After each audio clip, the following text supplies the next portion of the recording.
All right, we are rolling now. Counting us down. 3, 2. You're listening to Missing Out with Lex Michael and Tauri Jay. Let's start the show. Hey, Misketeers. Welcome back to Missing Out. I'm Tauri Jay. I'm Lex Michael. And if this is your first time listening, what we do here is we introduce each other to different media, whether it be movies, music, television, spoken word, books, experiences, things that have built us up as people, and we hope that in sharing them, it builds you up. We are the retrospective that's introspective. I like that. Those whimsical. There's some fun stuff. You set the stage for everything to come. You're like our own Crypt keeper. Ooh, damn. That was so smooth. I would prefer it if you were an animatronic puppet, if I'm being completely honest. I mean, I'm kind of an animatronic puppet. You know, I'm run by a little sack of meat, and it pulls all my strings and tells my eyes to blink and my mouth to move. Aren't we all just animatronic meat puppets? No. Oh. Well, I guess I'm alone in that. I guess I'm alone now. It doesn't really matter what I'm talking about. No, today we're talking about Tales from the Crypt, Demon Knight from 2005. No, 1995. I do that far too frequently. Where I know exactly what year I mean to say, but when it comes out, I'm off by a decade. It happens to me usually when it is like a 2000, like aughts or a teen. So instead of 2014, I'll say 2004. But that's neither here nor there. This was made in 1995. It was a very formative year for me. That's where a lot of my movies have come from, the 1995, 1996 era. I don't know why that was such a like definitive time. I guess it's around when I moved from one place to another. For which place to which place? From East Palo Alto to Hayward. Okay. So a lot of like transition. So maybe my brain just retains all the stuff I took in around that period. But as you guys know, I'm not a big giant horror fan. So this was my pick, as it is just zany and cartoony enough for me to accept into my world without being too scared. Yeah, it's a bit of a wild time. Yeah. So if I were to try to pitch this, yes, it would be something to the effect of, hey, do y'all like scary movies with a little bit of cartoonish flair? Do you guys love crypt puns? Do you enjoy Billy Zane at his zaniest? Aye. Well, you're gonna love Tales from the Crypt Demon Knight. Yeah. Tonally, that's a pretty appropriate pitch. I mean, that's what it is. There were a lot of puns, and immediately I keyed into at least one of the reasons why you might like this movie. Yes, I'm a big punster. But that's the whole Crypt Keeper's thing. He loves puns. He does. You know? If you guys have ever seen any Tales from the Crypt, whether it be the series or the animated series or any of the movies, whether it be this one, Bordello of Blood, and I think they also released one in the mid-aughts, but I don't remember the name of it. Ritual, right? Oh, yes. And they released it, but I think until the home release, they removed all of the references to Tales from the Crypt for some reason. Oh, really? And there were other movies that people would know that were considered as possible Tales from the Crypt releases. Like From Dusk Till Dawn, I think at one point was considered a potential Tales from the Crypt release, right? And obviously that didn't come to pass. But yeah, the series based on the old EC Comics horror stories. Ran on HBO from 89 to 94-ish, give or take? I think a little longer, because I think it ran, because this was filmed between seasons of Tales from the Crypt, so I think it went into like 96, 90s. right? Yeah. Because I think it ran about 7 seasons. But yes, kids, HBO did exist before The Sopranos, and they were doing things like Tales from the Crypt. I think this around when wasn't Mr. Show with Bob and David sort of around like maybe towards the end of the Tales from the Crypt run. Anyway, they were there. They were there doing their thing. And then, yes, the show was popular enough. It's an anthology show. Think like Twilight Zone, but because it's on HBO, it can be bloodier. It can be, you can have nudity in there, stuff like that. Oh, yeah. But so popular enough that it got a movie. And tell me if I have this right. They had a few different ideas for Tales from the Crypt movie. And there were plans at one point to make a trilogy. Right. With Demon Knight maybe being the second of the three. And then they decided we're going to make that first because it's the most demon-y and the most Tales from the Crypty. Actually, Demon Knight had been shopped around for a bit and then eventually was brought into the fold of Tales from the Crypt. They weren't sure if it was going to gel with the brand. Okay. But then they decided to move forward with it, and they had planned 2 other films, which never ended up getting made. Right. And then Bordello of Blood, they were just like, yeah, slap a Tales from the Crypt on top of it. Starring Dennis Miller. Yuck. Bordello of Blood tanked pretty hard, and that was essentially the end of Tales from the Crypt movies. Right. I never saw Bordello of Blood, but I do remember seeing the trailer on HBO a lot. Right. It was, I think I remember seeing some of it. I remember the protagonist being fairly unlikable. And I also remember, not just because it's Dennis Miller. But he was... I wasn't going to say it, but I did non-verbally indicate with my face. Yes, go on. He was being his most Dennis Miller. Like, he's not an actor. He's definitely like a comedian, like a stand-up, basically. And so, like, he was just doing his bit. And at a certain point, there's like a brothel that also has vampires in it or whatever. They do. There's a piece of iconography, though, from Demon Knight, if I remember correctly, like the key thing that does make its way into Bordello of Blood. Yes. Yes. I believe that was supposed to be the like running theme of the series, was that it was going to follow, this key was going to be a part of all of it. Because they establish in the movie that there are like 7 keys, and oh boy, they keep the demons out just like apples. What? But okay, that's a bewildering statement that you just made. What is this movie about, generally speaking? Generally speaking, the movie is it follows essentially a demon knight and a demon that are in a constant struggle. And so the Demon Knight is a title that's passed from person to person. Each generation or lifetime has its own Demon Knight, accompanied by a demon that is pursuing that knight. And the knight is the keeper of a key. The key holds the blood of basically someone who is heroic. Originally, it was the blood of Christ. And then there's a lot of flashbacks to them like catching the blood off the crucifixion and stuff. Yeah, but then it becomes whoever was the knight previously will fill it up with their blood as they're dying, or whoever the next knight is will fill it up with blood as that person is dying. Real gruesome, and then become the new knight. Right, and the goal of the knight essentially being to stave off evil. Is it ever really made clear what the knight's job is, other than stop more demony shit from happening? No, it's just that. They're a knight, just like the Knights of the Templar, or like. Do you think that job has benefits? Like, what do you think the Demon Knight health insurance plan is like? It doesn't seem like it has very good benefits. Yeah, it doesn't seem like it has one at all, really. Yeah.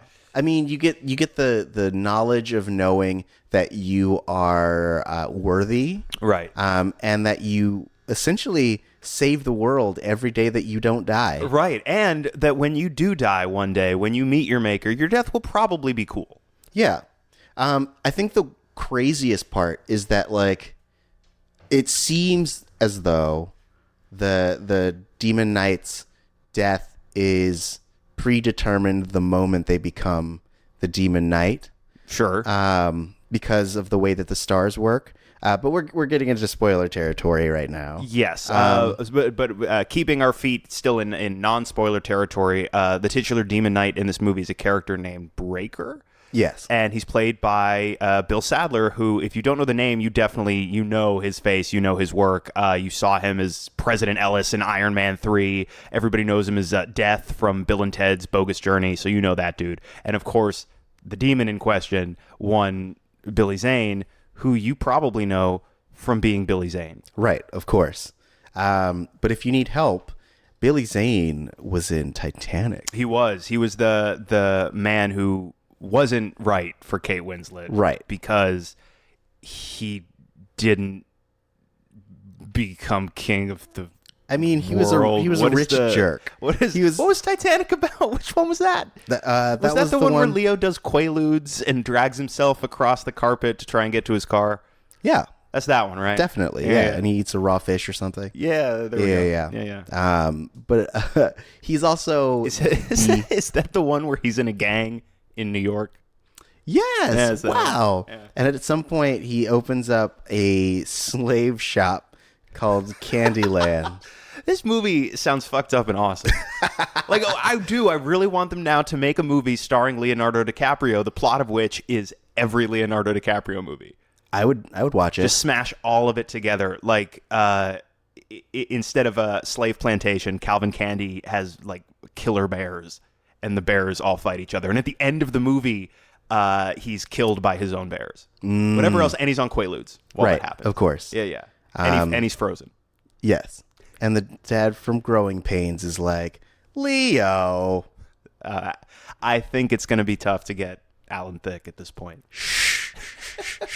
We have holograms. We have if they could bring back the guy from Star Wars, Peter Cushing, Rogue One, then they can bring back Alan Thicke. We have his son, Gross Beetlejuice, Robin Thicke. Yes, is that his name? Yeah. So we could just have him do it. It'll be like David Chase is doing a Sopranos movie right now. That's a prequel. And Tony Soprano features as a character in the movie. Obviously, James Gandolfini has passed away, and even if he was still with us, it's a prequel, so he's got to be younger. They have apparently his son playing the younger version of his character. It's like that, right? It's a very prominent thing that people do. In the Straight Outta Compton movie, Ice Cube's son played him. That's right. Yes. That's you just have a son so they can play the younger version of you. That's I learned the purpose. That's how I learned Ice Cube's real name. Because I was like, oh, this is Ice Cube's son. His name is O'Shea Jackson Jr. Working deductively, I can backfill this new information. Oh no, his mom's name is O'Shea. Oh shit. You just imploded my reasoning. No. I felt so smart. Well, that's what I'm here for, to bring you back down to earth. Make me feel worse. Speaking of bringing you back down to earth, I feel like it's time to drop down that spoiler wall. Yes. So we will give you a chance to click off if you haven't watched the movie. It's available on most streaming platforms. I rented it through Amazon. I assume that Lex did something similar. Yes. And so find it. It's fun. And it's just it's a great time. We're, as you may have guessed, we are doing kind of a horror theme for October. It is. That's what month it is. It's Jack-o'-lantern o'clock. Oh, damn. Jacking out. Yeah. Jacko. We're rebranding. Yep. That's what it is. A lot of jacks. A lot of jacking around. Yeah. And then we can change our sign off to jacking off. Oh, God. What? It's terrible. Why? Okay. I'm offended. You're canceled. We'll workshop it. You can't be funny anymore because everyone's too woke. It's true. Guys, let's go back. Let's go back to the good old days where I couldn't speak. But no, so I feel like we've given a good amount of time to click out if you don't want any spoilers. So there will be a spoiler right after this message. Can Harry Potter cast a spell on Black Widow's heart? Would the Doctor and Niles Crane write a prescription for love? Do Cthulhu and Godzilla have compatible genitals? These are the questions you should be ashamed for asking. But if you want answers, listen to Ships in the Night. It's a fanfic podcast where we put two fictional characters into a relationship. And figure out what would happen if they bumped uglies. Ships in the Night. Listen every Tuesday. But listen quietly. It's super not safe for work. All right, we're back. Thanks, guys. Wow, what a great interlude. I know, right? I learned something. As you should have. So now we're talking spoilers for Demon Knight, a Tales from a Crypt movie. So we were talking about specifically the Demon Knights themselves. Yes. And we were talking about how they work. And so when we're first introduced to Breaker, we see that he has these cool stars on his hand, and they keep moving outwards. At first they start as a little cluster, and then it seems like as he gets closer to his own death, they like start moving into a big wide circle. So it seems like from the moment you become a demon knight, something up above is like, all right, well, you're approaching, you have a countdown clock above your head, right? And some demon's gonna fuck you up, baby. Right. Which I guess is nice to know if you're like, well, my stars aren't too far away, so I guess no matter what I do, I will not die. Right. And you're like, I'm gonna go on a bender. Oh boy, time to go on a bender. And then one day you wake up and you look at your hand and you're like, oh shit. Where did the time go? Yep. Yeah. So I mean, I think that's a interesting thing that if they had sequels, like I would love to see more about this like demon knight, demon existence, and like I feel like we're primed to get that sweet prequel or postquel. You know what I'm saying? I feel like we live in an age where if you recognize the name of something, any IP with any level of brand recognition, they're bringing it back, right? And Right. we're also doing some things where it's like, you know, we'll do like a long gap sequel and we'll bring back some of the original cast and stuff. I feel like in a world where these things are true, why not? You could do it for a fairly low budget on a streaming service, I would think. Why not do a feature or a little miniseries featuring Jada Pinkett's character sort of continuing to walk that path? Because at the end of the movie, spoilers, Breaker dies, and now she's got to be the new knight. So I feel like, yeah, like why not? If she is up for it, what's she doing? She's not busy, right? I mean, she has a show on Facebook Watch with her daughter and sometimes her mother, and they interview people. It's pretty cool. All right, good for her. Exactly. But anyway, now is the time, I think. If you were going to do it, I feel like now would be the time to do it. It's been a long time since there's been a Tales from the Crypt anything, but people have heard of it. You know what I mean? Right. Like it's something that even if you've never seen any Tales from the Crypt, that name would ring a bell. So given that that's true, it's actually a little wild. Like they just brought back the Twilight Zone. It's a little wild that there seems to have been so far to date no real conversation about reviving Tales from the Crypt. Right. And the Crypt Keeper, the dude who does his voice, John Cassard, is still alive. He's like doing he's just shit. hanging out. Yeah. I saw him. I mean, this was now probably 10 years ago or something like that. But he did. He's in the Showtime did a movie version of the Reefer Madness musical. Okay. He's a character in that, and he's excellent. Oh yeah. So I think that like for me, the thing that I really like about it is that it's a dynamic that is flipped. Like usually you have your Van Helsing or your like Buffy who's hunting the demon. Right. But this time it's like you have this solo character who is constantly being hunted by demons. And so like they have to be the lone wolf character. Yes. And everywhere they go, they bring disaster because demons want to eat their face. Which I feel like maybe we get a little bit more now because everyone's all about subverting expectations. But I feel like it was a fairly new concept to kind of have the Slayer be the one hunted. It definitely tracks though, right? Because if you are like you know a crusader for good in a world of darkness and stuff, you got to assume that's going to paint a pretty big target. Right. The same way that like you reference Buffy, right? Like in Buffy the Vampire Slayer, there's one Slayer and everybody has heard of the Slayer. Yeah. And more often than not, a lot of these vampires will try and step two. You know what I mean? It's like, oh, you're the Slayer. You're not so tough. I'm gonna kill the shit out of you just because of who you are. Right. I can prove my awesomeness, and then they die because she's good at killing vampires. Right. That's like what she was made for. Right. I also like that anyone could potentially be the next like Demon Knight. I believe that the director at one point said that both Irene and Bob could have ended up being the next Demon Knight pending they had survived. Right.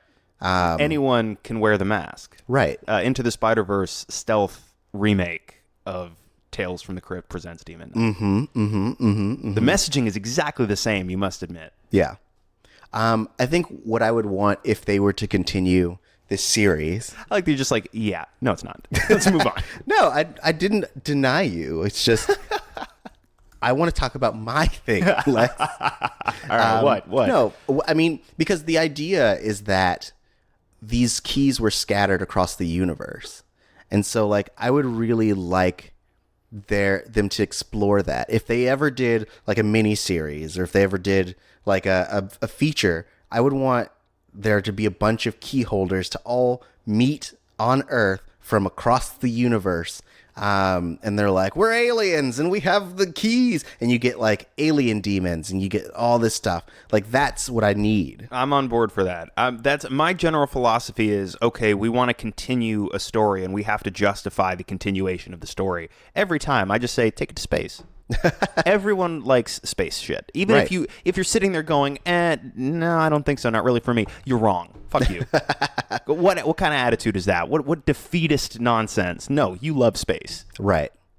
I mean, that's why that's why the Fast and Furious franchise is going there. It's Dude, hard to say. mean, like Idris Elba's got superpowers in Hobbs and Shaw, right? I feel like the next logical step, like once there's a submarine chase through the ice and stuff, I feel like, yeah, like army of remote controlled cars and stuff. Where else do you go? Right. But up. Exactly. Mm-hmm. So that's why we need. It's like the opening of Ad Astra, which I saw recently. Opening of Ad Astra is this amazing set piece where there's a giant tower in space, and when you're at the bottom of the tower, you know it's Earth. But when you get to the top of the tower, you're already through the atmosphere in space. And there's this set piece where Brad Pitt basically falls off the tower, goes all the way down. But Vin Diesel's in a car. Ooh, I like that. Yeah. I'd watch that. And he's just falling in the car like family, drinking a Corona and shit. I mean, with this idea, do you think that we could also kind of scoop in other franchises? Like Event Horizon may have just been another area where a key was, you know? There you go. They're like, oh boy, we're going through this hole, and that hole ends up being the demon realm, where all the alien demons are like, hey, we want that key, bro. You want to give me that key? Right. Yeah. Yeah. But also, I feel like we should kind of go through some of the characters, because there are a lot of there are a lot of really fun characters, a lot of like bonkers stuff And that a lot happens to these characters. Yes, and a lot of recognizable faces playing these characters. So we have Irene, who is the Mission Hotel owner. She's also a famous narc. She's a giant narc. She brought the cops because she's a narc. Wow. I'm just saying, she'd still be alive if she wasn't such a fucking narc. It looks like it's causing you physical distress. But yeah, and then we have Cordelia, who is the resident prostitute, I guess, is the word. But I feel like there's a different word for it. Maitre d'? Yes, maitre d'. Yes, that's what.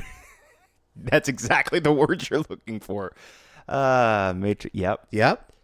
She's the resident maitre d'. Yeah, that's incorrect. So, really quick, and Irene is the CCH Pounder character? Yes. Who, again, if you don't know her name, you absolutely know CCH Pounder from half the shit that gets made. Right. Like, you recognize her for sure. And gets her arm taken right off. Oh yeah. Just goes. Just like there was an arm there a second ago. And she keeps going. She don't give a fuck. She's like, I didn't need that arm anyway. She's got that moment. It's a great moment where she just sticks her, like, what's left of where her arm used to be out, and she's like, I'm giving you the finger.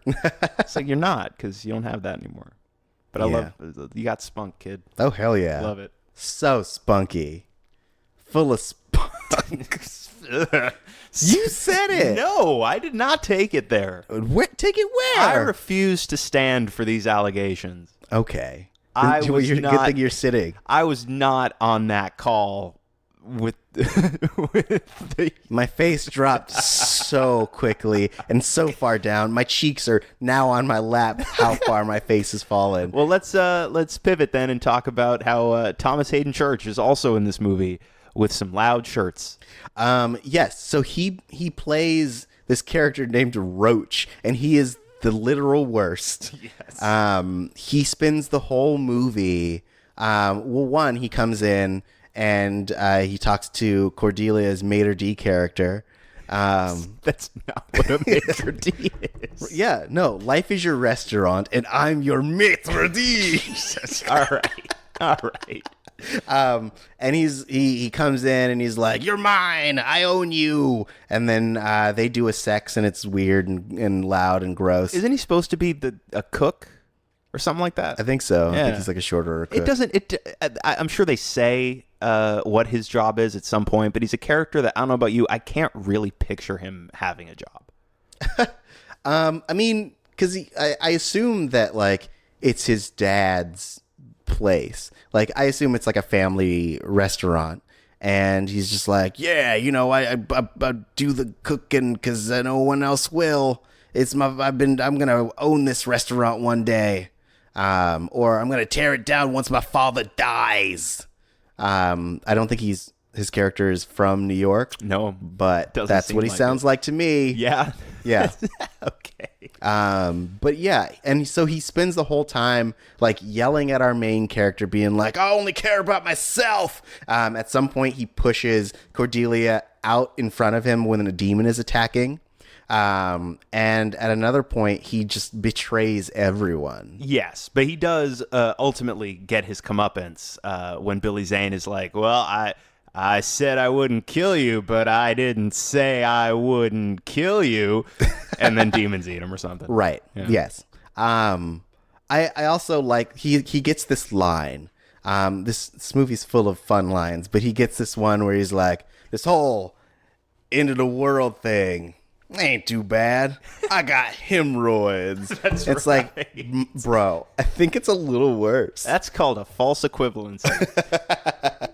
He'd do well on Twitter. He would do exceptionally well, and he gets canceled in the movie. Yep, he does. They come for him. It's covertly is way ahead of its time. Motion picture. It's covertly about cancel culture and how everything is so PC. Guys like Roach can't just be funny anymore. I hate this. Oh man. But yeah, he is he's basically the single-handed downfall of the whole group. Like, there's always one. Right. Like, there are moments when I was just like, bro, just shoot Roach in the face. Like, no one would do anything. Like, we're in a life and death situation and he's being a jerkwad, just fucking shoot him. Right. You know, or just push him outside and close the door and be like, "You wanted to get out? Just go. This is you, bro. Have fun with the demons." That's how you have to say the word. Demons. All right. It does have Billy Zane energy when you say it that way. Oh yeah. By the way, Billy Zane in this movie, who is the demon, he's our primary antagonist. Right. Pretty much just playing Billy Zane. Yeah. And that's not, I respect it. You know what I mean? Like, that's not a criticism. That's, if anything, if he made any other choice, I would have sat there going, not Billy Zane enough. Yeah, dude, he, like, at first he starts as a fairly, like, stoic character. And he's like, "I'm just a lawman." And they also do this idea of trying to subvert what your expectation is, that like they paint Breaker as this like outlaw who's going to murder and steal and kill, and Billy Zane as a law-abiding citizen who's looking to get back what was stolen from him. And then all of that comes crashing down when he puts his fist literally through a person's face. Yeah, that was wild. Yeah, I really like a lot of the prosthetics and like practical effects on this. Yeah. But the face, the hand through the arm, or the arm through the face, was probably my favorite effect the whole time, because as he's like trying to get him off, like he's dragging the body everywhere. Yeah. It like has such a visceral feeling, and it's so stupid, like in a good way. Yes. Yeah, because like at first he's so composed, Right. He's so like together, and then that's the moment he just goes off the deep end. Yes, and by the end of the movie, he's making. I mean, look, within your Billy Zane parameters, he's making some real big choices. Oh yeah. And I let, but to your point, I really liked a lot of the practical effects work in the movie as well. Like when Billy Zane's character is ultimately defeated, the way he sort of disintegrates, I thought was a really cool effect. But my favorite effect in the entire movie, not a practical effect, but no less whimsical for it. Billy Zane has like a dick laser in this movie. Yes, I wrote in my notes, Billy Zane's fire dick is crazy. Yeah, what the fuck is going on with that? I mean, all demons have fire dicks. You know what I'm saying? That's what you need. Like, literally, if you haven't seen the movie and you're listening to this, it's got to be bewildering as shit. We're no exaggeration. The climax of, I'm going to use a different word, the sort of ultimate point that we build towards our big showdown towards the end of the movie, Billy Zane, just looking like Billy Zane in a button-down shirt and some slacks, has a literal orange beam of light or energy coming out of his pelvis area. Right, and it like grazes Jada Pinkett's face. It's right. It seems like it's actually a little bit solid. Like it's not just a Right. beam of light. It actually feels like it's something that can touch you, which is fucked. I mean, that's what he used it for. So people can get fucked. But speaking of some of the practical effects work, right? Like obviously demons figure into the story. Right. I was reading about the movie a little bit, and something I thought was interesting was originally when they were figuring out how to make this thing, there weren't really gonna be demons, or at least as depicted in the final product. It was gonna be a lot of guys that were essentially dressed like Billy Zane, but all in black and stuff like that. Like his acolytes, like people he works with, Right. were ultimately going to serve that function. And at a certain point, someone who definitely earned their salary that day said, "Hey, maybe we spend a couple more bucks and put demons in the demon movie." Maybe. I mean, just a thought. I mean, they could have I think that in a if you did it right and you got to know some of the people in town, it would have been cool because we get the moment when they're in the mines where everyone is possessed, and so like the little kid's dad and mom are like chasing them with their green eyes. So like if we had gotten a chance to get to know them, it would have been nice to or I guess knife twisty to be like, oh no, they're all demons now. Right. But I can't fault them for being like, yo, let's get some cool demons in here. Like the whole sequence where Billy summons them, and I read that they basically just emptied out a bunch of like glow sticks and to make the liquid that he poured all over the ground. Yeah. And then it from what it looks like, they had, I guess, wax models and melted them and then played it in reverse so it looked like they were coming together. Yes. Okay. Cool. Which was awesome. Yeah. And I also like that a lot of the demons almost kind of look like the Crypt Keeper. Yes. Yeah. Yeah, like that he nepotism. He's just like, hey, I got a cousin who's trying to break into the business, and this isn't a big part. Can we maybe thank you, I really appreciate it. You won't regret casting him. Yeah. Next day. So I got this other cousin who really is just trying to break into and it's just that, and they're like, what the he's the face of the show. What are we going to do? Like, we have to keep him happy. Right, of course. Shit. So suddenly you have a movie full of Crypt Keeper's cousins who all look suspiciously like each other. Crypt cousins? Yeah. Crypt Cousin Keeper. Crypt cousins. Yeah. Crypt cousins. That was the working title of the movie. Curzins. Tales from the Crypt presents Crypt Curzins. Speaking of the lower demons, I liked that this movie had established rules, and they keep calling out that like rules are arbitrary, which they always are. Yes. But I did like the aspect that like so demons can't cross the blood barrier. Cool. Rule number 2. You have to destroy a demon's eyes to release their wicked soul. Sounds right. Yep. I mean, eyes are the window to the soul, baby. So why not have that be the way that you free their soul? Why not? Yeah. Yep. I imagine that was written in the script. It was like, eyes are the window to the soul, baby. You got to just kill their souls, baby. And then part of the stage direction is just literally, why not? I feel like that could have been the tagline for this entire picture. Put that shit on the poster. Tales from the Crypt presents Demon Knight. Why not? I also like that in order to be possessed, you have to say yes. Yeah. So it has to be like a willing partaking in the seduction. Right. And so like he puts forth everything that you might want, which everyone's individual wants are real weird.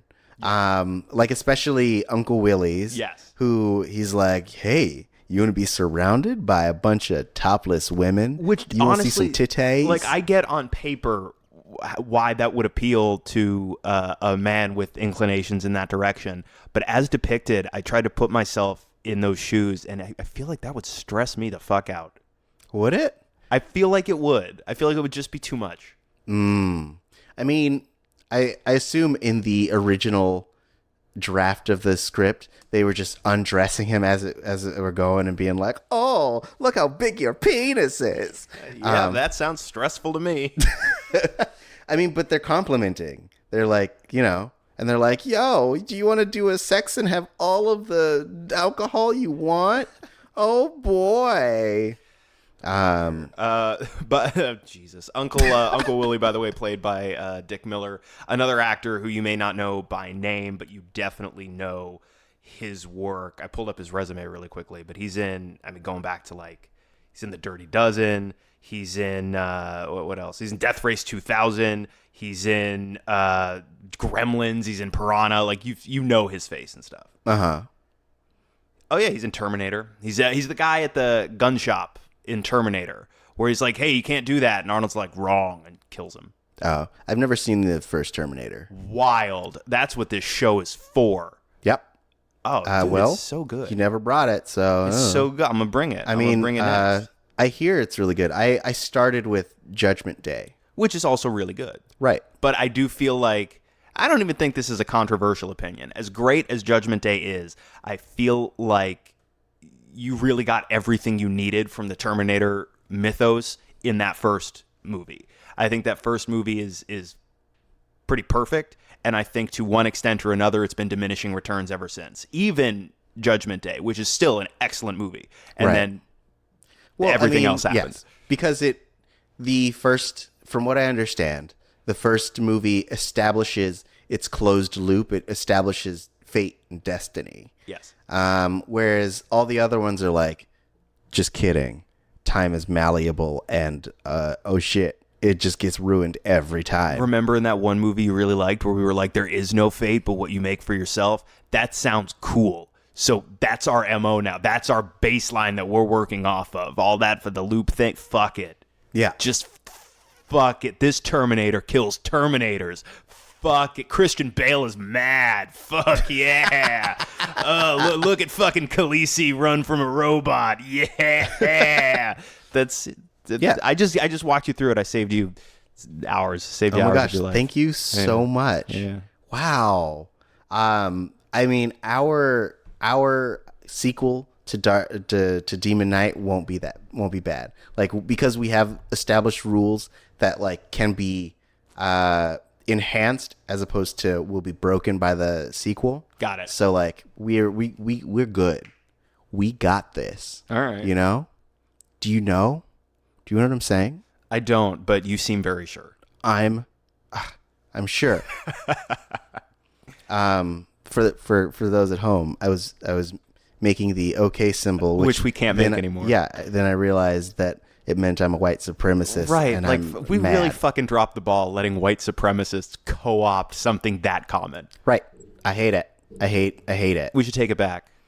I'm gonna go hang out in public spaces doing the OK. You should. side. Oh man, let's see what happens. And they'll be like, "What the fuck?" I'll be like, "It's cool. I'm taking it back." And they're like, "You mean the country?"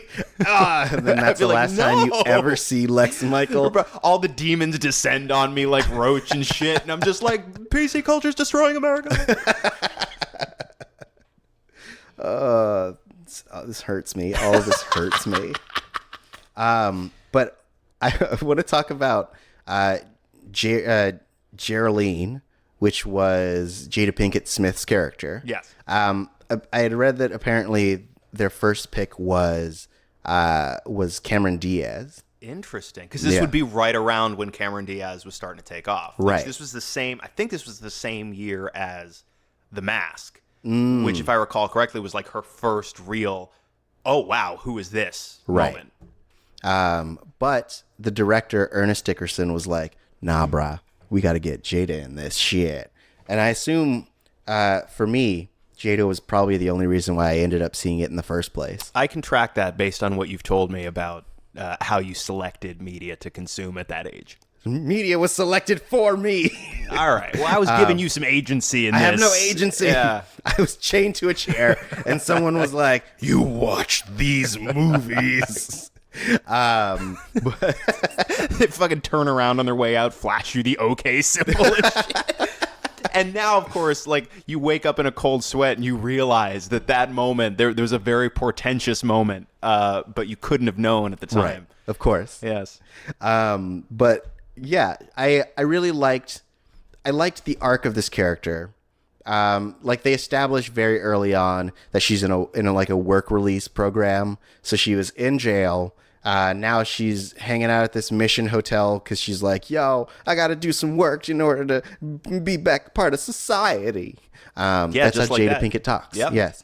And so then for basically us or the movie to turn around, and by the end she is proven to be the most righteous, and like she is now on a crusade for God. If that means anything to you, then it like shows that people who have done bad things can also be virtuous. Right. And I really liked that. And I think that she did a really good job of conveying it. Yeah. And everything I've ever seen Jada in, like, she's really good. Like, that's why, like, we were, half joking before about, like, why not reboot or sequelize this with her in the lead? Why isn't she in more stuff? I mean, she's in a lot of stuff. I mean, I think for me, my favorite recent Jada Pinkett Smith thing was when she was Fish Mooney on Oh my God. on Gotham.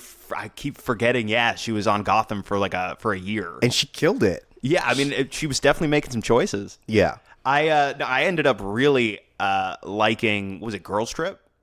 Oh yeah. Which I assume, I think we talked about it when I finally saw it, and I assumed going in that I wouldn't necessarily be the target audience for it, and I ended up thinking it was pretty excellent. Right. And I remember thinking, like, why isn't Jada in more stuff?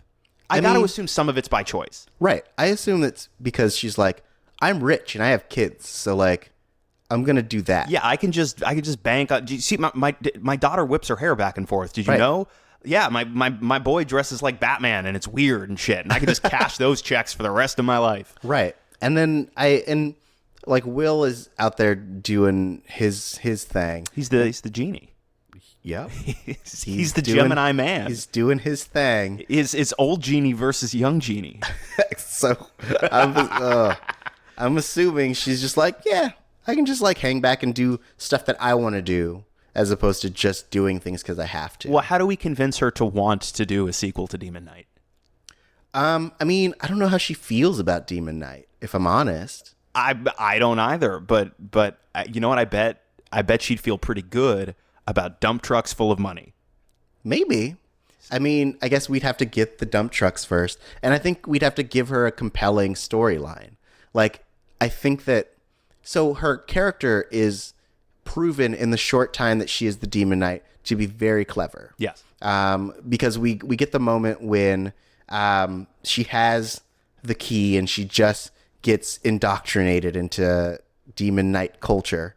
And then instead of keeping the blood in the container, she puts it all over herself so she can't be touched. Right. Clever. Yes. Very smart. And so I think that she would be willing, or she'd come up with the idea to like start recruiting people, you know? And so she, being the Demon Knight, also creates kind of like a Xavier's school for gifted children, but for demon hunters or demon defenders. She's sort of like the John Connor. Yes. That's right. You haven't seen all the Terminators, but like you saw the second one. John Connor in the future is like the one who leads the resistance, right? The man's resistance against the machines and stuff. Yeah, so she's kind of like the John Connor. She gets everybody together. She's the head of the resistance, and they fight the demons. Yeah, living tissue over metal endoskeleton. Right. Yeah. That's all demons are, really. Exactly. Yeah. The endoskeleton is made of sins. There you go. Yep. That's what it's made out of. Yep. Which actually sort of tracks if all of the demons are cousins of the Crypt Keeper, who is himself tissue over some type of metal endoskeleton. Right. Of course. It's all connected. Yeah, Hashtag MCU. It's all connected. It's all connected. But yeah, so I mean, I think that would be the way that we get her to come back in, and like we set it in the distant future also. Space. Because we've established that like once you become a Demon Knight, you can like live for a long time. Right. So yeah, we set it deep future. We have like all the knights come together in a space station, and then bro, it becomes an insane like biblical sci-fi show. Right. Yeah. And it's directed by J.J. Abrams, and they call it The Rise of Skywalker.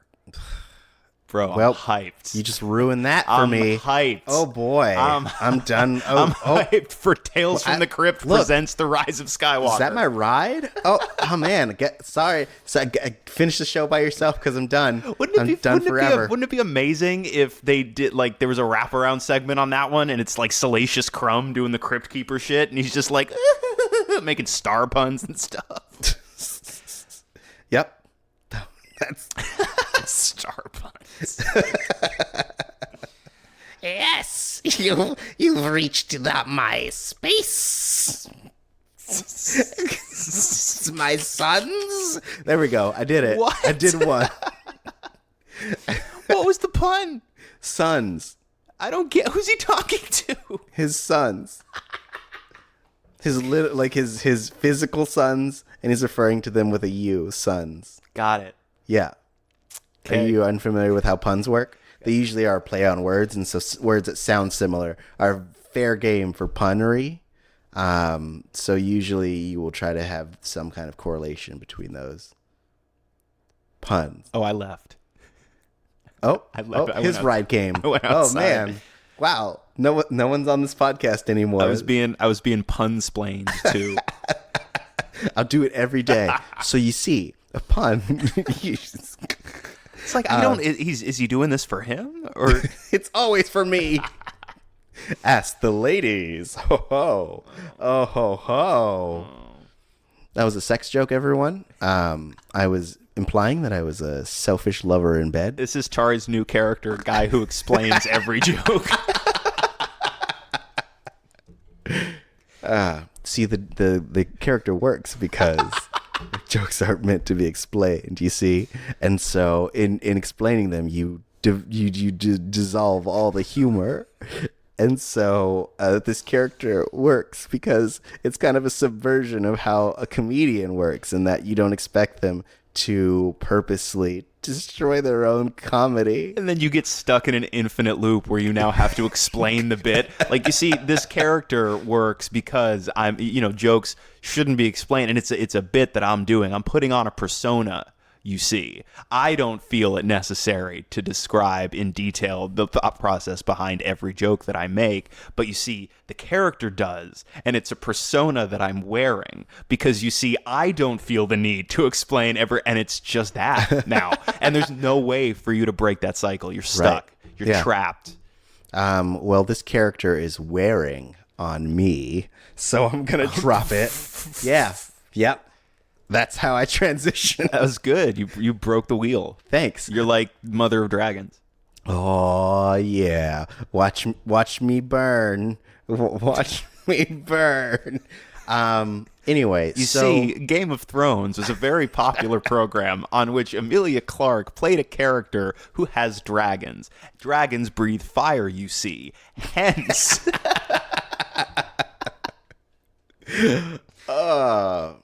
That guy says "you see" a lot. It's the new actually.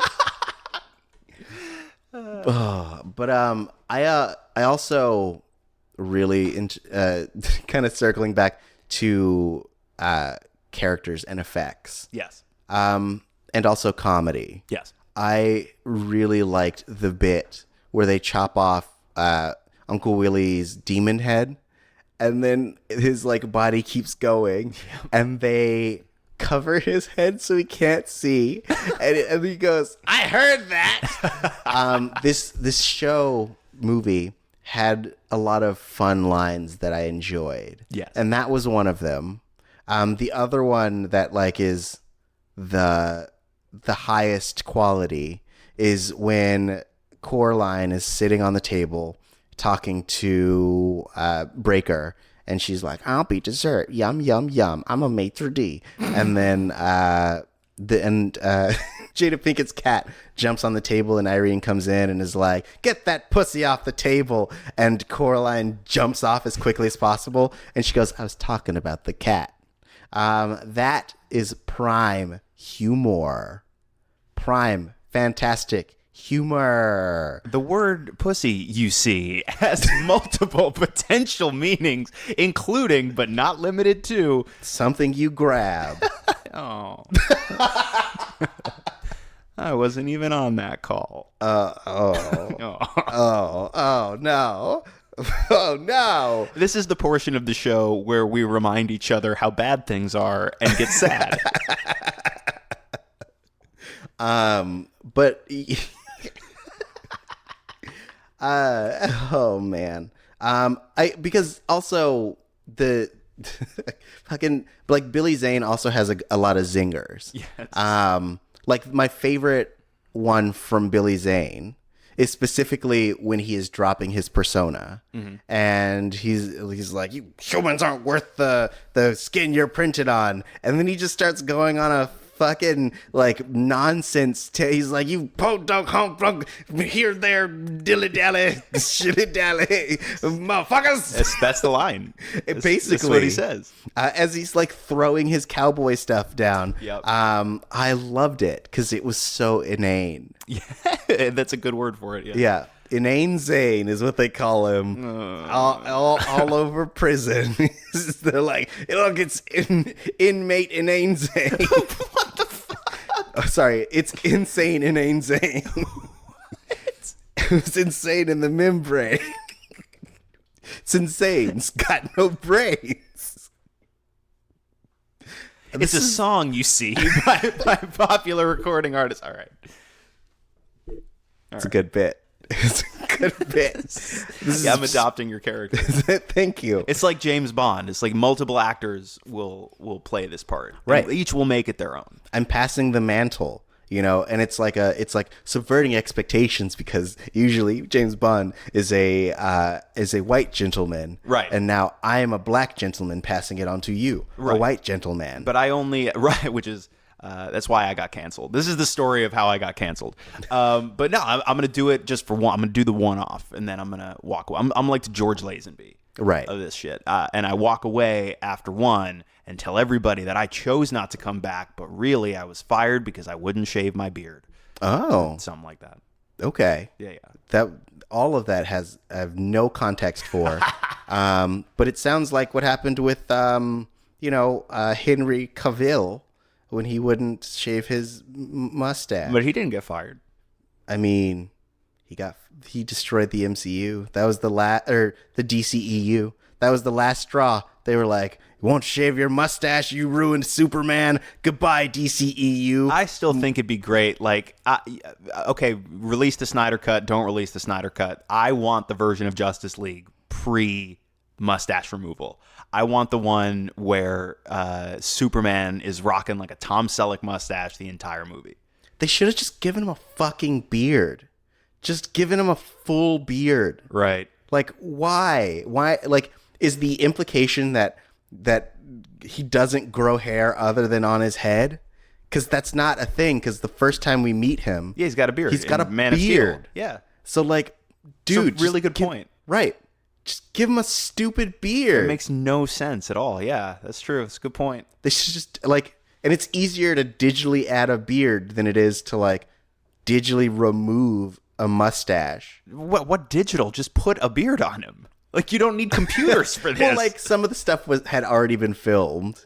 So, like, part of it is reshoots with the beard, and the other part is fucking just CGI a stupid beard on his face. Right. Just do it. Hashtag release the Tauri cut. Yes, please do. Where it's all just dumb beards. Every time it's a different type of beard. Like he comes, it's one shot, same scene. One shot he has giant mutton chops, and then the next scene he just has like a pencil mustache and like a womb broom, as they call it. Oh, what? It's a what is it? What do they call these? Like it's soul the one patch? soul patch. Yes. What did you call it? Nothing. It's a soul patch. Yes. The placement of the facial hair you see, etc. Yes. It's where the soul is. It's like the windows are the eye. The eyes are the window to the soul, but the soul patch is like the under storage basement of the soul. Cellar is that the word I was looking for? Yep. That's what it was. Yeah. Cool. Yeah. All right. Do you have any last thoughts about Tales from the Crypt, Demon at Night? One little bit of trivia that I think is fun. Bill Sadler, who plays Breaker, who's our titular Demon Knight for most of the runtime, was also the lead on the very first episode of Tales from the Crypt. Oh, that's cool. Yeah. So I thought that was fun. Yeah. And at the very end, and I think there are some home releases where they actually cut this little tag out, but at the very end, after the credits, you get your little post-credits tag, 13 years before Marvel movies and stuff. But the Crypt Keeper is teasing the next movie, which I think he calls Dead Easy, which of course never happened. Right. Yes, that got cut. Same with the other one, which I forget the name of. Yeah, I don't remember off the top of my head. Yeah. I know that it was supposed to be about zombies in New Orleans. That's right. Yes. That sounds familiar. Which I would have totally watched. So, guys, make it. Don't be a fucking coward. Make the movie. Like right now. That's your sequel. You essentially mold or mesh the two ideas together, where it's the demons in New Orleans, but it's not just New Orleans, it's space New Orleans. Right. New Orleans. Yes. Perfect. And we bring back Jada and everybody's happy. Right, of course. Biggest hit in Netflix history. Probably Netflix or somebody. Or no, HBO Max would have it, I guess. Yeah, HBO, because yeah. They were the originators. So anyway, we'll write the thing for you. Just call us. Okay, yeah. Just give us we'll talk contract and a certain amount of drafts. I'll give you up until shooting, like I'll help develop it, and then you guys can take it from there. Just let me get the residue. Yeah. So if you are the rights holder to Tales from the Crypt and you want to pay us to write a script for you, Tauri, where can they tweet at us to discuss our salary for this particular job, where we can negotiate our fee? Well, you can hit us up at Missing Outcast. That's MissingOutcast. But if you're like, Lex Michael has better ideas than Tauri, then you just hit him up at Twitter and Instagram at the Lex Michael. Or if you're like, I want to tell Tauri how bad his ideas are, then you can hit me up at Tauri Jay. TauriJay. Thank you guys again for joining us. We hope that you enjoyed this conversation. We want to know what you thought about the movie. So if you have thoughts and opinions in general, or if you want to explain some jokes to us, you can do so on our Twitter. And as I said, it's Missing Outcast. If you like what we do on a weekly basis, you can leave a rating and review on whatever platform that you listen on.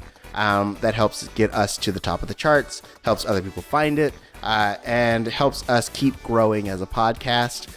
As I had mentioned, we are trying to do a spooky October. It's the hand movements that really make it, and you guys, you don't get to see them. But they can hear it. They can hear the hand movement. The energy change, for sure. It's palpable. Exactly. So we will be covering horror films and horror things if we find other horror type stuff. I just heard recently about a really cool Aliens radio play, so we may end up doing that. Interesting. But next week, we're going to be talking about the first two in the trilogy of Rob Zombie movies. Yes, we're to coincide with the release of 3 from Hell on digital and physical media. We're going to be doing a double feature, super fucked up, gnarly, ugly double feature of House of a Thousand Corpses and The Devil's Rejects, a couple of movies that I watched a lot in high school. Nice. Yes. So looking forward to that. If you have a chance, check it out before next week. We will tweet out to make sure that you guys know that we're doing it, in case you cut off earlier and you were like, all right, they're talking about themselves, fuck off.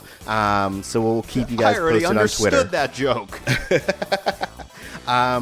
Until then, we will see you again, and this has been the retrospective that is introspective. And now you have a new perspective. See, those words rhyme, you see. And words that rhyme create a very pleasing auditory effect.